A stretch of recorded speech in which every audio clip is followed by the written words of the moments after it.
So when our kids were old enough to drive, I decided not to give them a curfew, a specific time to be home. And the reason is this: my personal experience with curfew as a teenage driver convinced me that the traditional approach to curfew is a terrible idea. At 16 years old, curfew transformed me into an overly aggressive weekend driver. Now, on weekdays, I was fine, but on Friday and Saturday nights, not so much. And you know why? Because on Friday and Saturday nights, I found myself suffering from 5-minute syndrome, the 5-minute syndrome. You know what this is? I can stay just 5 more minutes. And then 5 minutes later, I can just stay 5 minutes. I've got 5 more minutes. And before long, I had to be home in, you guessed it, actually, maybe you remember it. I had to be home in 5 minutes. I had to be home in 5 minutes, regardless of how many minutes it would actually take me to get home, which explains my overly aggressive weekend driving. So when my kids started driving, I didn't tell them what time to be home. I told them what time to leave for home. And thanks to cell technology, I knew if they left on time. Now, you have experienced some version of this curfew dynamic as an adult, where your margin for error got gobbled up with just 5 more minutes thinking, whether it was one more drink, one more business trip, one more sleeve of cookies, one more pair of shoes, one more swipe of the credit card. Whatever it is, the outcome is usually the same. And here's where the math begins to fall apart. One more rarely adds anything. When it comes to 5 more minute thinking, one more rarely adds anything. In fact, worse, it usually subtracts. One more actually results in less, oftentimes, of what we value the most, right? And while it's been a while since curfew dictated your driving habits, your current driving habits, in fact, are influenced by a similar dynamic. Unless you are a very unusual driver, you drive either at or slightly above the posted speed limit, right? And while most of us feel little to no guilt driving faster than the posted speed limit, none of us want to get pulled over. So what do? Well, we choose the speed that we're convinced allows us to break the law while avoiding an encounter with the law.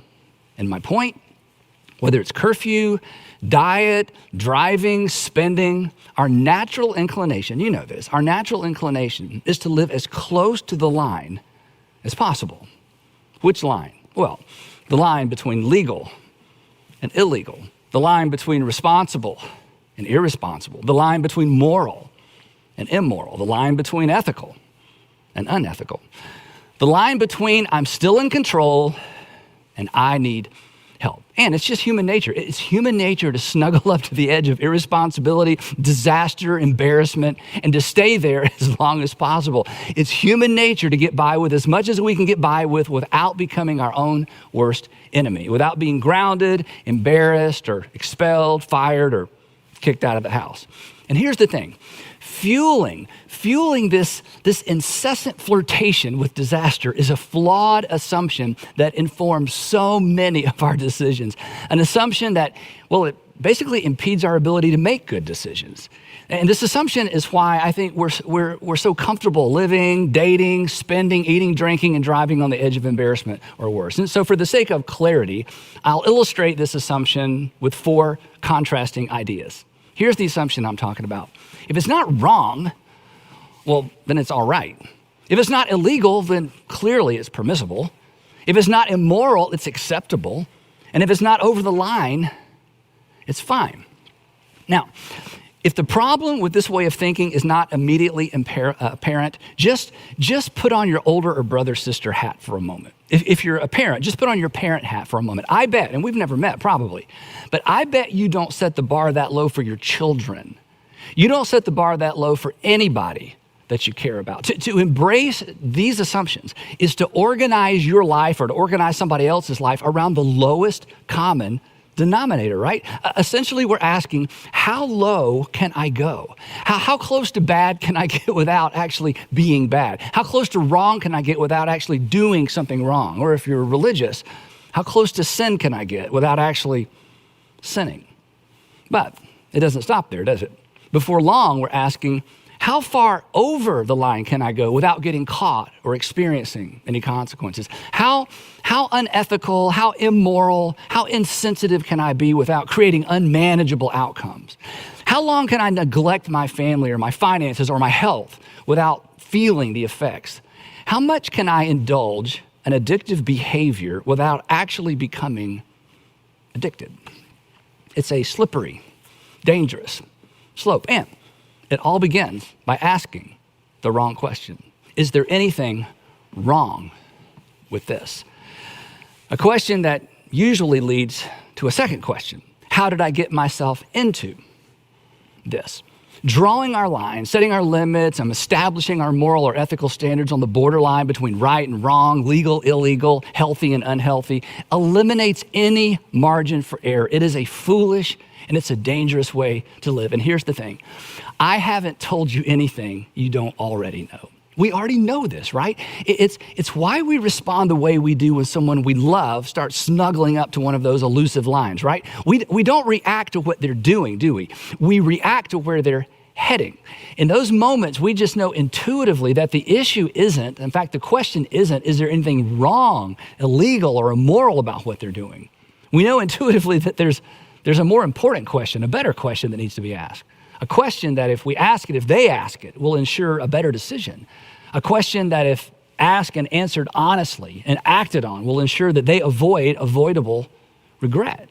And the truth is this, if you'll get in the habit of asking this better question, you'll avoid avoidable regret as well. And that question is the fourth of 5 questions we're exploring in this series, Better Decisions, Fewer Regrets. Better decisions, fewer regrets. Now, if you've been tracking along with us, you know that the idea behind this series is the often overlooked relationship between good questions and good decisions. Good questions actually set us up for better decisions. It could be argued that the decisions you make are no better than the questions that you ask. And I'm absolutely convinced that if you will ask and if you will answer honestly and if you will act on your answer to these 5 questions, you will make better decisions. And consequently, you will be forced to live with fewer regrets. Your life will be better, and the people who look to you, the people who depend on you, their lives will be better as well, because we aren't the only people impacted by our decisions, are we? And we aren't the only people impacted by our regrets either.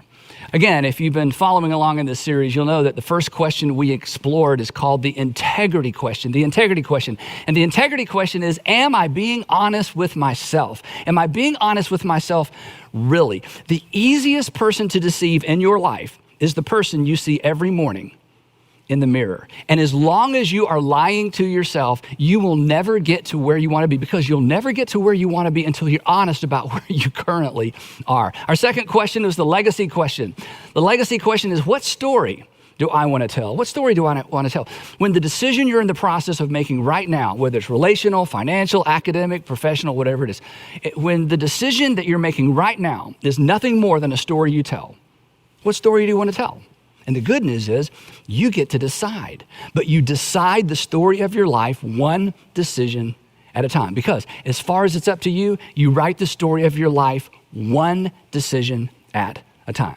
Now, last time we were together, we explored the conscience question. The third question is the conscience question. The conscience question is there attention that deserves my attention? When everything looks good on paper, when everybody's nodding in agreement, but there's something on the inside that just doesn't feel right about an option that you're considering. You can't put your finger on it, but there's just something not right. Pause and pay attention to that tension. And that brings us at last to our fourth question, and I call this one the maturity question.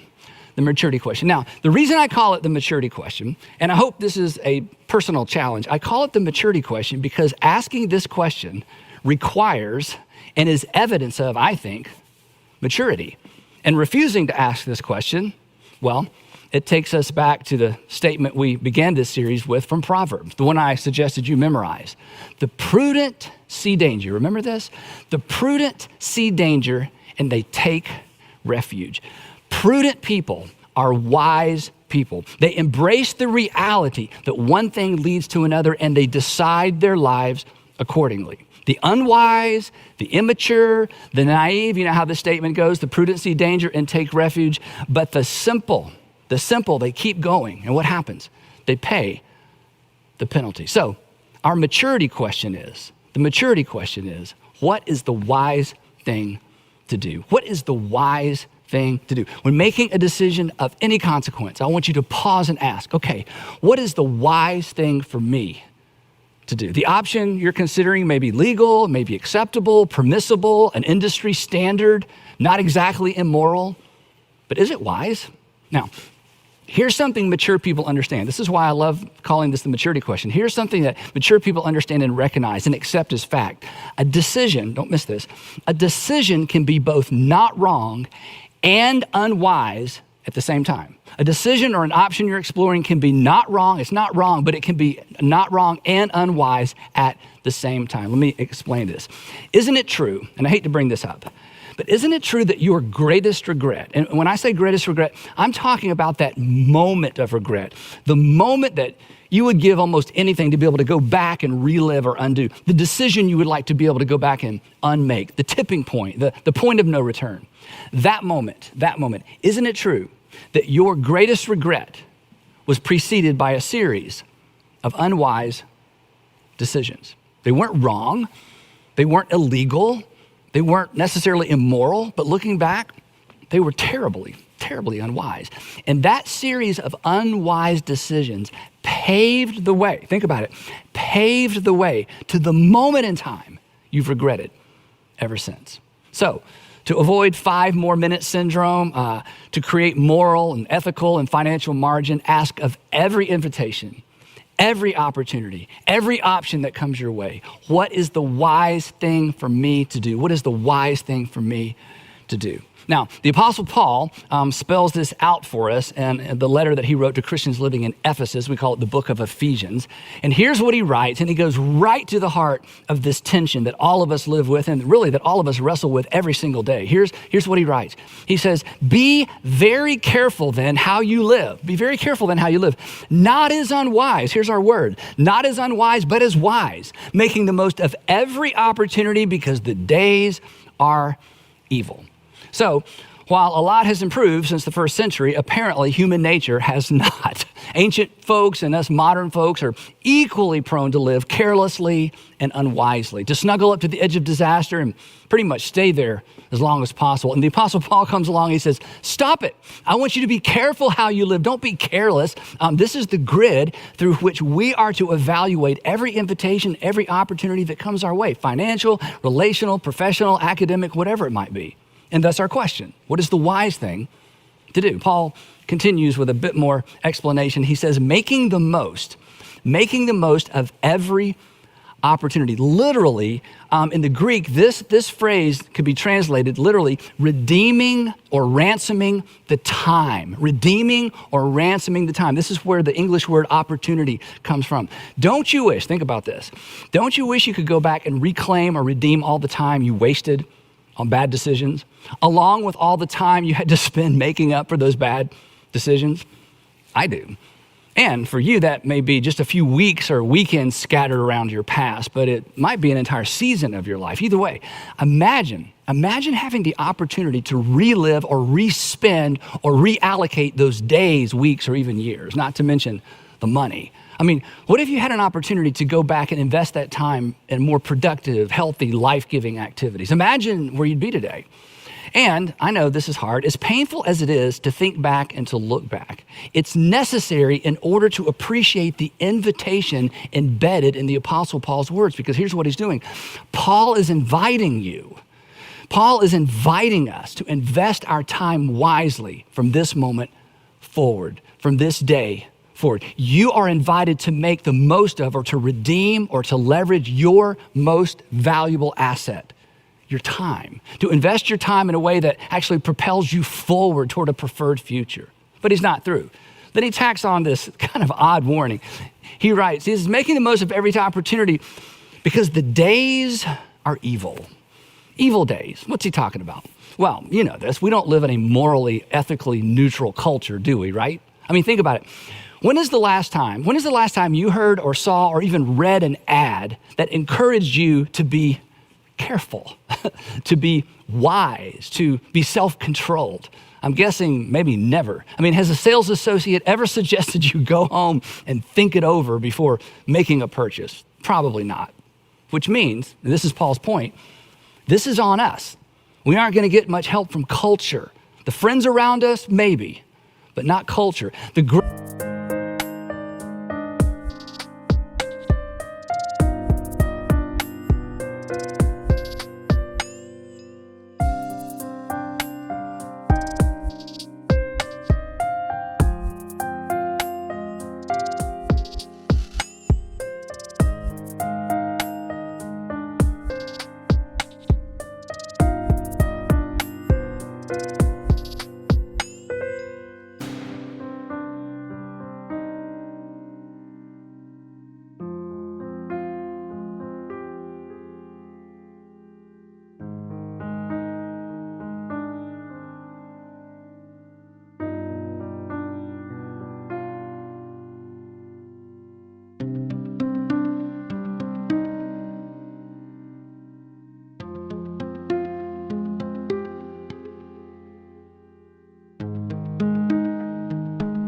Gravitational pull of culture is what? It's now, not later. It's more, not less.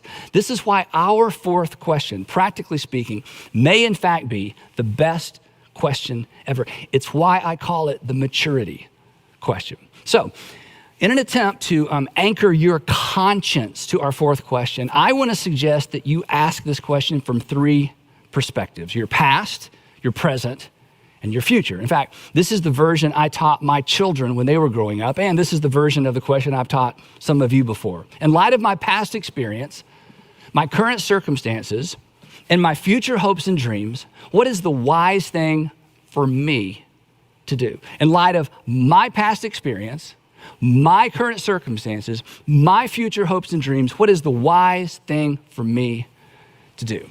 Now, I imagine you're familiar with the little quip that says, those who can't remember the past are condemned or are doomed to repeat it. You've heard that before. Well, on a personal level, it could be restated this way. Those who don't pay attention to what got them into trouble yesterday are liable to wind up in the same trouble tomorrow. It's not as catchy, but you get the point. The point being this: our past, our personal past, predisposes us to specific temptations, addictions, blind spots, just to name a few, right? Temptations, addictions, and blind spots that may not be temptations, addictions, or blind spots to anybody else. So, in light of your past experience, in light of your personal past experience, what is the wise thing for you to do? Every decision, every invitation, every opportunity that comes your way needs to be filtered through that question.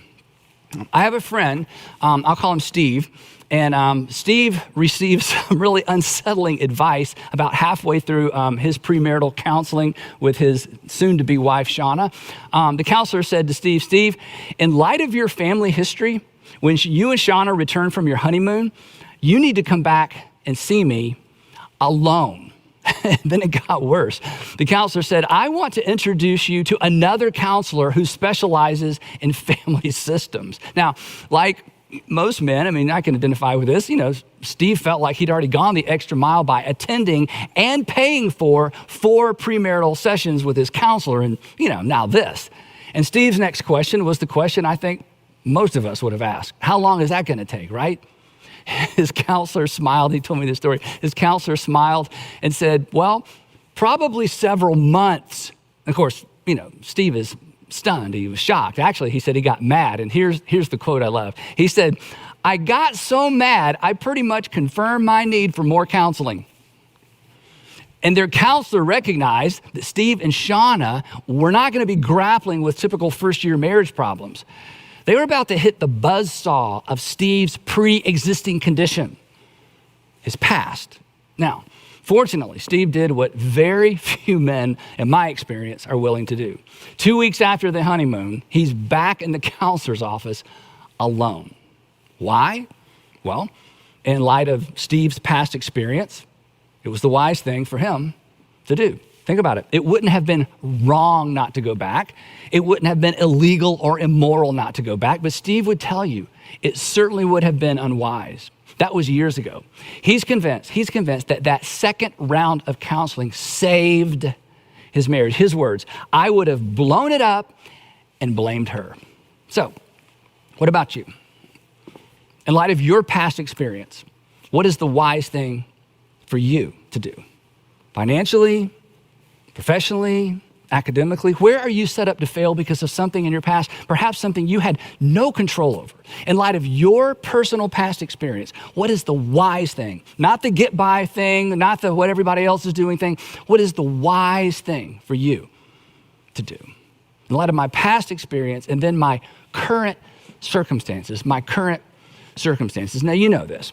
Life is seasonal, right? So you owe it to yourself and the people around you to take your current emotions, your current state of mind into account whenever you're making a decision. Most of my apologies stem from my propensity to react in the moment, to the moment. When I wait, my responses are better. When I wait, my responses are more polite. When I wait, my responses are more accurate. When I'm mad, the wise thing for me to do is nothing. So when asking our fourth question, we would do well to take into account what's going on right now. In light of your current circumstances, in light of your current state of mind, what's the wise thing for you to do? Did you just get out of a relationship? Would it be wrong to jump back into another one? No, but in light of your recent circumstances and the emotions trailing along behind, is it the wise thing for you to do? Remember, our greatest regrets, and I'm talking about usually our greatest relational regrets, our greatest regrets are almost always preceded by a series of unwise decisions. Jumping back into the dating game on the heels of a divorce or a breakup is usually a gateway decision. It leads to regret. In light of your current circumstances, what is the wise thing for you to do? And that brings us to our third and final perspective. In light of my past experiences, my current circumstances, and my future hopes and dreams, what is the wise thing for me to do? What is the wise thing for you to do? Now, from time to time, if you tune in, or if you're a part of one of our churches, I'll ask you, what breaks your heart? What breaks your heart? I'll tell you what breaks my heart. It's related to the third facet of this question. What breaks my heart is watching people make decisions that undermine their own future hopes and dreams. It breaks my heart to watch individuals or couples make relationship decisions that are gonna undermine their relationship. It breaks my heart to watch teenagers make decisions that are gonna result in consequences that trail around behind them for maybe a decade or even two. It breaks my heart to watch parents parent in a way that will eventually drive a wedge between them and their children. It breaks my heart to watch people engineer their own unhappiness.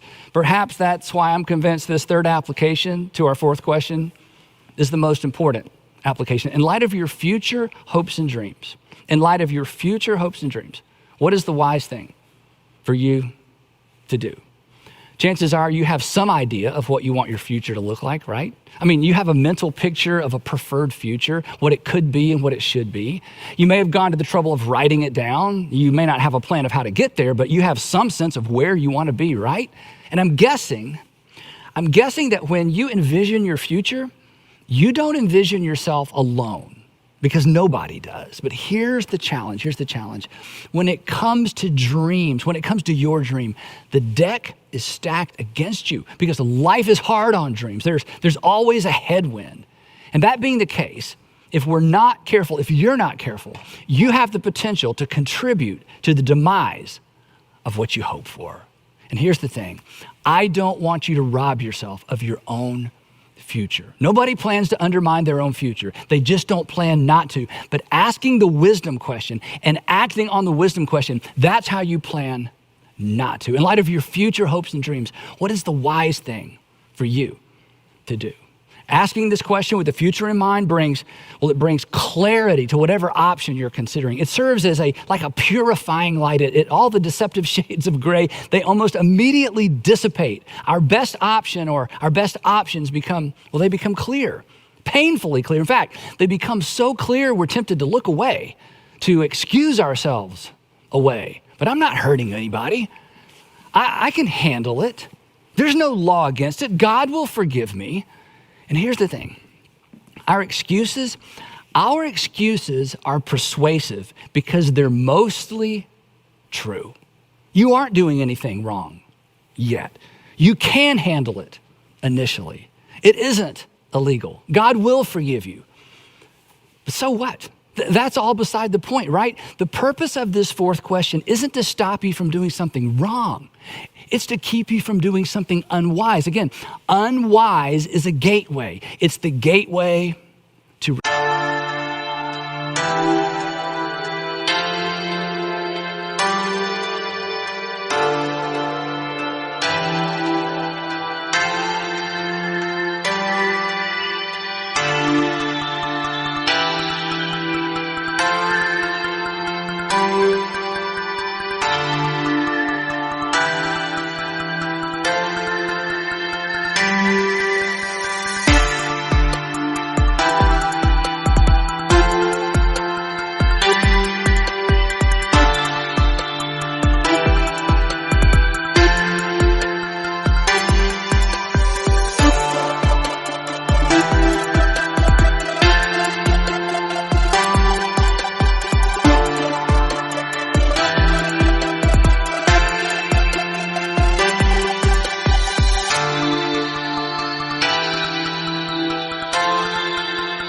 regret. It paves the way to that tipping point, the point, in some cases, the point of no return.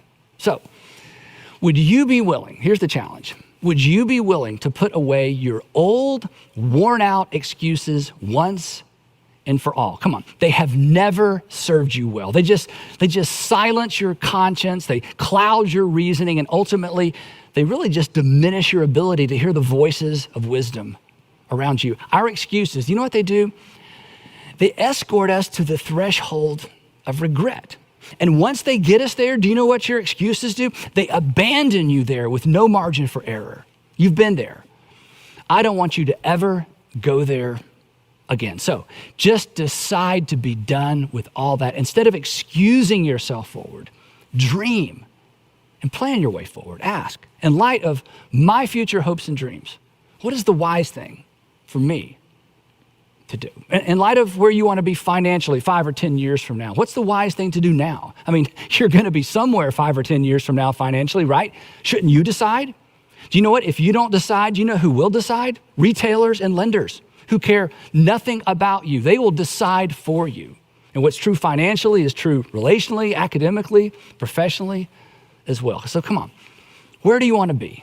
Decide, write it down. If you're single, come on, if you're single, in light of what you ultimately want relationally, even romantically, what's the wisest way to conduct your relationships right now? What are you doing now? Think about it. What are you doing now that has the potential to rob you of your preferred future relationally? Now, that's a hard question to answer honestly, which takes us back to our first question in this series. Really, are you being honest with yourself? Are you being honest with yourself? Really? Are your relationships, come on, are your current relationships paving the way to your preferred relational future? Or are they escorting you to a place you don't want to be? A place you swore you would never go? In light of what you want later, what is the wise thing to do right now? If you're married and you're planning to go the distance with your spouse to finish together, to maybe enjoy grandchildren together, what can you do right now to facilitate that dream? What or who puts that dream at risk? What is the wise thing to do as it relates to protecting your marriage? You have children? Come on, what do you envision for your children in the future? What do you envision in terms of your relationship with your children in the future? What's the wise thing to do right now to protect that dream? Here's the thing, you know this. Everybody ends up somewhere in life, right? I want you to decide to live and to end up somewhere on purpose, and wisdom paves the way. Now, when teaching this question to university students or high school students, I always encourage them to commit the following little rhyme to memory. It goes like this. I wrote this many, many years ago. There's good and there's bad, but that's not my cue, but rather, what is the wise thing to do? There's good and there's bad, but that's not my cue. In other words, good and bad, that's no longer the filter through which I'm making decisions. My filter is better than that. There's good and there's bad, but that's not my cue, but rather, what is the wise thing to do. Don't settle for good. Don't settle for legal, permissible, acceptable, or even tolerable. If you do, you'll eventually find yourself living dangerously close to regret. You're better than that. You deserve better than that. Your family, the people who depend on you, they deserve better than that. Think about this. You are a unique blend. You are a unique blend of past experiences, current circumstances, and future hopes and dreams. And this question, the wisdom question, allows you to customize the decision-making process to your specific professional, financial, relational, or academic aspirations. So ask it. Ask it even if you don't plan to act on it. What is the wise thing for me to do? You owe it to yourself to know. I think you owe it to the people depending on you to know as well. So one last time, in light of your past experience, your current circumstances, and your future hopes and dreams, what is the wise thing for you to do?